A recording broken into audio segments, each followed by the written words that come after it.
Regarding right speech, what would you say about processing hurt feelings and upset with a therapist or a trusted friend? Yes. If one were to abstain from all critical speech, stuffing feelings without having yet achieved the level of wisdom.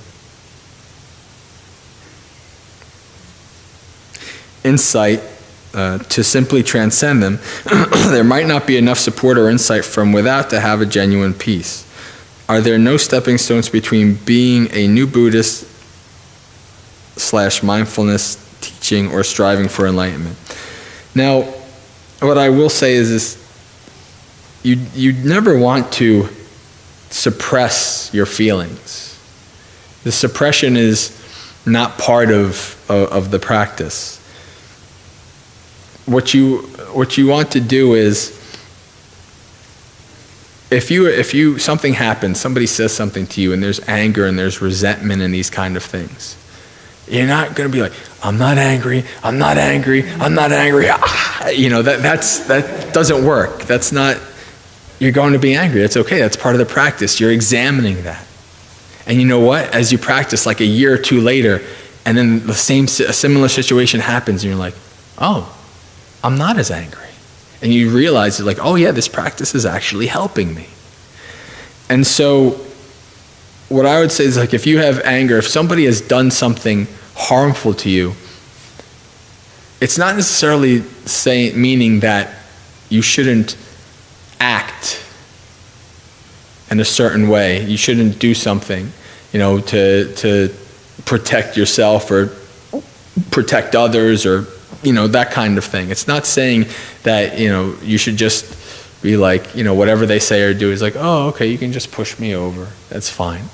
That's not what it's meaning. What the Buddha is saying is, my mind shall remain unaffected, right? So what that is, in your mind, you might have this anger and stuff like that. You're not there yet. The Buddha's giving you an ideal. He's not saying everybody, you should, from this day on, you should say, if you get angry, if something happens, your mind shall remain unaffected. That's what you're training towards. But, so if you have something that comes in your mind, it's training you, it's teaching you. You observe it. You don't want to push it away. Examine it. Understand it. And you can understand how resentment can build, and you can understand that sometimes in the mind, to really let go, you might have to do something. You might have to do forgiveness. You might have to confront the person. You might have to, whatever action you might have to do.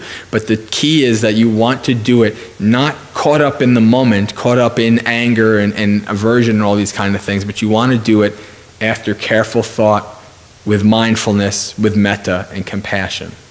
So that's the importance, process those feelings and process this.